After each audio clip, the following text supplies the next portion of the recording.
নমস্কার। একটা বিয়ে বাড়িতে গিয়েছিলাম, সেটা থেকেই আমি এই কবিতাটি লিখছি এবং সেটাতে মশলা ভরে একটু, তো কবিতাটির নাম দিয়েছি যাত্রী পায়ন। বরযাত্রীর গাড়ি আইসা গেছে গো, বরযাত্রীর গাড়ি আইসা গেছে।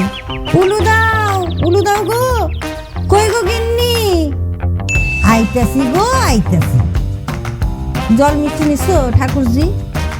ঠাকুরজি কয়, কি কইলা বৌদি? আমার মাথা। কি চামচের বদলে হাতা? কই গো গিন্নি, আনো গো বরণ ডালা। আইতাছি গো, আইতাছি। এদিকে হই হই র, গেট ধরুম। যত শ্যালক শালিকা আছে বলে জামাইবাবুর কাছ থাইকা টাকা নিয়ে আইসানি। চল তাড়াতাড়ি চল। জামাইবাবু, আমাকে 5,000 টাকা দিতেই হইব, তবেই গেট সারু। বরকর্তা কয়, একখানা কইসা অঙ্ক দিতেছি, চটপট কইরা দেখাইলেই পকেট থাইকা চকচকাচক নোট বাই করবি। পারলে 5, নইলে 1।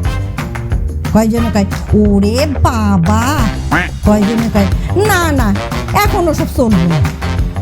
বরকর্তা কয়, গেটের মুখে আর কতক্ষণ দাঁড়াইয়া থাকুন? বরণ কি হইব না, নাকি বন নিয়ে উল্টা পথে হাঁটুন? না এখনই বরণ হইব। কই গো গিন্নি? আর বাবা হারুম হুরুম ডাকতেই থাকে। ঠাকুরজি, তাড়াতাড়ি। কি কইলা?